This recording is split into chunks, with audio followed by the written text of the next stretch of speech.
सर्वमंगलमांगल्ये शिवे सर्वार्थसाधिके शरण्ये त्र्यंबके गौरी नारायणी नमोस्तुते। भंडारी समाज महासंघातर्फे आयोजित नवदुर्गा 2025 या कार्यक्रमाअंतर्गत मी स्वाती रमाकांत सारंग आपले सर्वांचे हार्दिक स्वागत करत आहे। आज नवरात्रीचा 6वा दिवस आहे। आज आहे ललिता पंचमी। आज देवीचे रूप आहे मां स्कंदमाता आणि आजचा रंग आहे राखाडी। राखाडी रंग हा स्थिरतेचे प्रतीक मानले जातो। तर आपल्या आजच्या पाहुण्या आहेत वसईच्या ज्येष्ठ श्रेष्ठ समाजसेविका आणि शिक्षण क्षेत्रामध्ये ज्यांनी बहुमूल्य असं योगदान दिलेले आहे अशा सौ भारती सुरेश ठाकूर। आपण त्यांचे हार्दिक स्वागत करूया आणि त्यांच्याविषयी अधिक माहिती जाणून घेऊया। नमस्कार भारतीताई, आता सर्वप्रथम तुमच्याबद्दल आणि तुम्ही करीत असलेल्या कार्याबद्दल आम्हाला सांगावे। नमस्कार। नवदुर्गा नवरात्री उत्सवाच्या माझ्या सर्व भगिनींना हार्दिक शुभेच्छा। माझं नाव भारती सुरेश ठाकूर उर्फ भारती अनंत राऊत। माझ्या समाजकार्याला प्राथमिक शाळेपासून सुरुवात झाली। 1970 साली न्यू स्कूलची प्राथमिक शाळा ज्या वेळेला स्थापना झाली त्यावेळेपासून मुख्याध्यापिका म्हणून गेली 2010 पर्यंत 40 वर्ष सतत मी कार्यरत होते। मन्वंतर कला मंडळ वसई या नाट्य क्षेत्रात सुद्धा गेली 35 वर्ष मी कार्यरत आहे।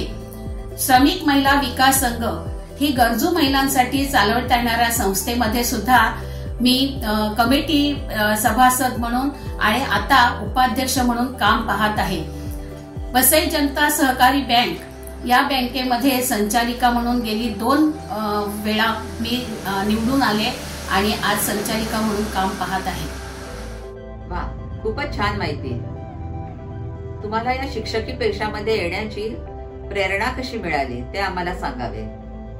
आजोबा दत्तात्रय वामन राऊत हे स्वातंत्र्य सैनिक आणि त्यावेळेचे वसईतले पहिले MLA होते आणि त्यामुळे त्यांना भेटण्यासाठी बाबासाहेब आंबेडकर सारखे पुढारी सुद्धा येत असत आणि आपल्या समाजातील डहाणू पालघर या ठिकाणाहून रात्रीच्या वेळेला जर कोणी आलं तर त्यांना आजोबा जेवू खाऊ घालत असत आणि तीच प्रथा पुढे आजीनेही चालू ठेवली होती। दवाखान्यामध्ये जर कोणी नातलग आजारी म्हणून आलं तर अशा वेळेला आजी आमच्या घरून नाश्ता चहा पान त्यांना देत असे आणि त्यावेळेला ती माझ्याकडून ते पाठवत असे आणि नंतर माझे वडील अनंत राऊत हे सुद्धा नगरसेवक म्हणून निवडून आले आणि नंतर ते नगराध्यक्ष पण झाले। पण आरोग्य विभाग याचे सभापती असल्यामुळे ते सुद्धा अशा प्रकारे बाहेरून येणारे जे आमचे नातलग किंवा इतर समाजातील जे आजारी लोक असत त्यांच्यासाठी रात्री अपरात्री धावून जात असत आणि त्यामुळेच ह्या समाजसेवेचं जो हे आहे प्रथा आहे ती प्रथा आमच्या कुटुंबामध्ये होती आणि त्याचंच बाळकडू मला लहानपणी मिळालं आणि म्हणून मी पुढे समाजसेवेला लागले। आता मला तुम्ही सांगा की मुख्याध्यापिका म्हणून काम करताना कुठले मोठे आव्हान आपल्याला स्वीकारावे लागले? विद्यार्थ्यांचा सर्वांगीण विकास व्हावा म्हणून शाळेमध्ये मी विविध उपक्रम राबवले होते। सहल, सांस्कृतिक कार्यक्रम आणि त्याच्यानंतर खेळाच्या स्पर्धा, म्हणजे नुसतं अभ्यासी ज्ञान नाही तर त्याच्या व्यतिरिक्त त्यांना व्यायाम झाला पाहिजे, देशभक्तीपर गीतांची माहिती झाली पाहिजे। त्या दृष्टीने मी सामूहिकरित्या देशभक्तीपर गीतं घेत असे आणि जे सांस्कृतिक कार्यक्रम आमच्या शाळेमध्ये होत असत ते त्याच्यानंतर कोळीवाड्यामध्ये जे वृद्धाश्रम आहे त्या वृद्धाश्रमामध्ये महिलांसाठी मी ते कार्यक्रम दाखवत असे, त्यांच्या करमणुकीसाठी त्याच्यातून विद्यार्थ्यांना समाजसेवा हे सुद्धा उद्देश त्यांना साधायला हा माझा एक उद्देश होता आणि तो सफल झाला असं मला वाटतं. कारण आज जे माझे विद्यार्थी भेटतात ते बरेचसे विद्यार्थी समाजकार्यामध्ये आहेत आणि त्याची मला अभिमान आहे. वा, खूप छान. बालविद्या विहार संस्थेची स्थापना करण्यामागचा आपला उद्देश काय होता? पूर्वी इंग्लिश स्कूल हे माध्यमिक शाळा होती, प्राथमिक शाळा त्याला जोडलेली नव्हती आणि त्यामुळे जिल्हा परिषदेमधून जी मुलं यायची ती तितकीशी शिकलेली व्यवस्थित नसायची आणि म्हणून म्हापणकर सरांच्या मनात आलं की प्राथमिक शाळा जर इंग्लिश स्कूलची प्राथमिक शाळा जर आपण स्थापन केली तर तिथून जी मुलं येतील ती चांगली मुलं येतील आणि मग त्यांचा उपयोग बोर्डामध्ये जी SSC बोर्डामध्ये मुलं येतील त्यासाठी होईल. आणि तो उद्देश ठेवून म्हापणकर सरांनी संत केदारनाथजी की ज्यांना आपल्या भाची चंद्राबाई रामचंद्र कारखानीस यांच्या नावाने कुठेतरी स्मृती काढायची होती तर म्हापणकर सर नाथजींना भेटले आणि त्यावेळेला त्यांनी आपला मनोदय सांगितला आणि नाथजींनी ताबडतोब त्याला मान्यता दिली आणि त्यांचे जे शिष्य होते त्या शिष्यांनी सगळ्यांनी त्यावेळेला रौप्य महोत्सव वर्ष होतं इंग्लिश स्कूलचं आणि त्या रौप्य महोत्सव वर्षाच्या निमित्ताने ह्या प्राथमिक विभाग काढला गेला आणि 1970 साली बालविद्या विहार ही प्राथमिक शाळा स्थापन झाली. धन्यवाद ताई. आपण करीत असलेले कार्य समाजसेवा फारच श्रेष्ठ आहे. आता मला सांगा की वसई जनता सहकारी बँकेशी आपला संबंध कसा जोडला गेला? वसई जनता बँकेची त्यावेळेला निवडणूक होणार होती आणि ती निवडणूक जरा अटीतटीचीच होती आणि अशा वेळेला कोणीतरी चांगलं व्यक्ती उमेदवार म्हणून महिला उमेदवार म्हणून हवी होती आणि अशा वेळेला माझा सर्व समाजाशी चांगला संबंध होता.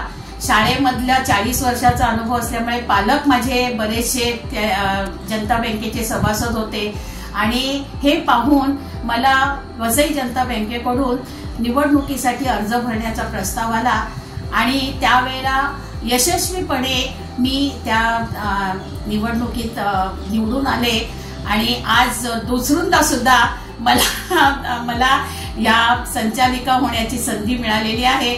म्हणजे वयाच्या 60व्या नंतर जिथे निवृत्ती येते त्याच वेळेला मी बँकेवर निवडून आले.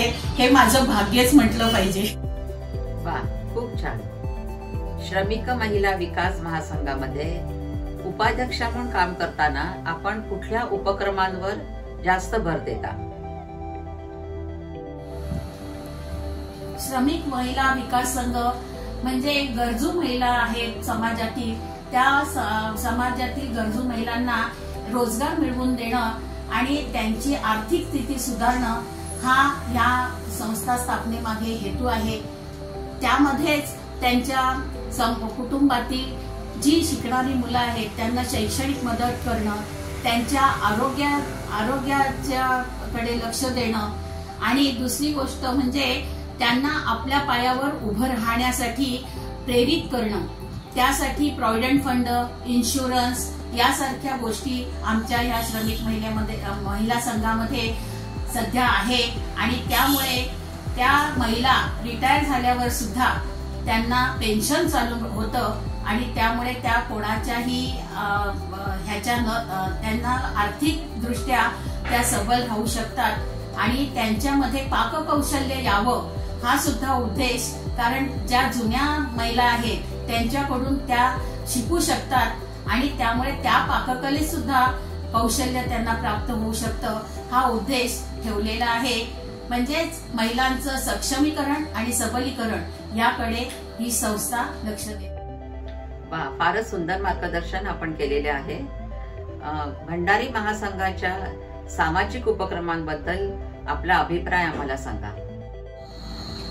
भंडारी महासंघाने नवदुर्गा या उपक्रमामध्ये मला सहभागी करून घेतलं त्याबद्दल मी भंडारी महासंघाचे आभार मानते आणि त्यांनी जे काही उपक्रम करता आहेत तर खूपच स्तुत्य उपक्रम आहेत आणि त्यासाठी जे काही मदत माझ्यातर्फे त्यांना लागेल किंवा नवीन क्रमासाठी माझे जर विचार काही त्यांना लागले तर मी अवश्य करीन.